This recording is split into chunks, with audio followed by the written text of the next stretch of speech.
teman-teman, perkenalkan nama saya Danira Ayu Muslimah dari kelas 11 Pemasaran 2 SMK Negeri 5 Pangalengan.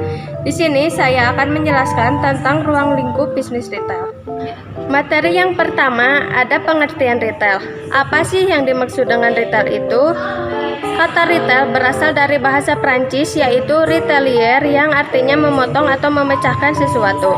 Asal kata ini merujuk pada aktivitas retail yaitu memecahkan barang atau produk yang diproduksikan. Bisnis retail dapat dipahami sebagai semua aktivitas yang terlibat dalam penjualan barang atau jasa secara langsung kepada konsumen akhir untuk penggunaan pribadi. Retail merupakan kegiatan terakhir dalam jalur distribusi perdagangan yang menghubungkan produsen dengan konsumen akhirnya. Bisnis retail saat ini telah memiliki banyak perkembangan dibandingkan dengan masa sebelumnya. Pada tahun 1960-an, retail tidak memiliki peran yang signifikan. Retail hanya membeli barang dari produsen langsung.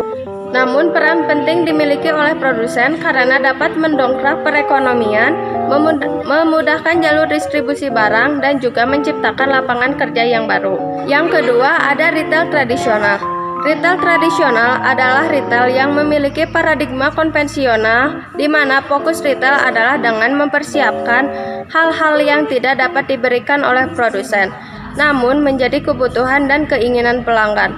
Beberapa ciri dari paradigma pengelolaan retail tradisional diantaranya pemilihan lokasi kurang dipertimbangkan, potensi pembeli kurang diperhitungkan, jenis produk kurang terkonsep, tidak menyeleksi merek, kurang memperhatikan pemasok, melakukan pencatatan keuangan sederhana, tidak adanya evaluasi keuntungan per produk, dan tidak memecahkan pertimbangan bisnis. Selanjutnya yang ketiga ada retail modern. Perspektif retail modern lebih menekankan pada orientasi bisnis yang berdasarkan kebutuhan dan keinginan konsumen yang menjadi pangsa pasarnya.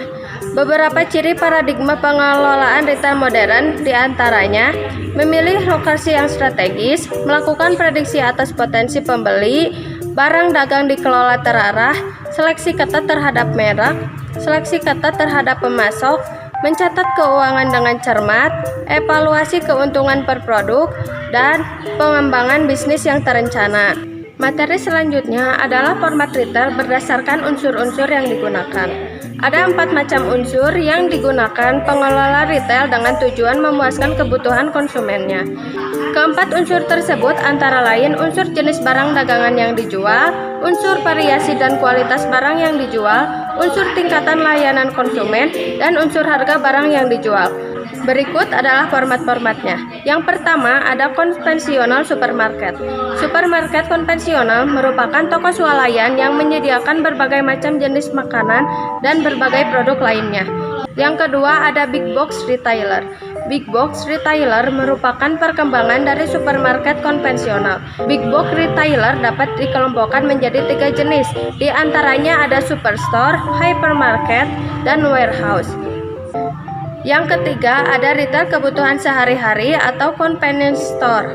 Retail kebutuhan sehari-hari disebut juga sebagai swalayan kecil yang melayani konsumen tanpa harus pergi jauh ke supermarket untuk membeli produk harian dalam jumlah yang kecil. Yang keempat, retail produk umum atau general merchandise. Di antaranya ada toko diskon atau hard discount, ada toko khusus atau specialist store, ada toko kategori atau kategori spesialis, department store, ada off-price retailing, ada value retailing. Yang selanjutnya ada format retail berdasarkan sarana atau media yang digunakan retail. Dibedakan menjadi 2 kategori, yaitu toko dan non-toko. Non-toko dibagi menjadi 5 jenis diantaranya retail elektronik atau e-commerce, katalog, vending machine, penjualan langsung, dan television home shopping. Yang selanjutnya ada format retail berdasarkan kepemilikan. Format retail ini dibagi menjadi 3. Yang pertama ada pendirian toko tunggal atau mandiri.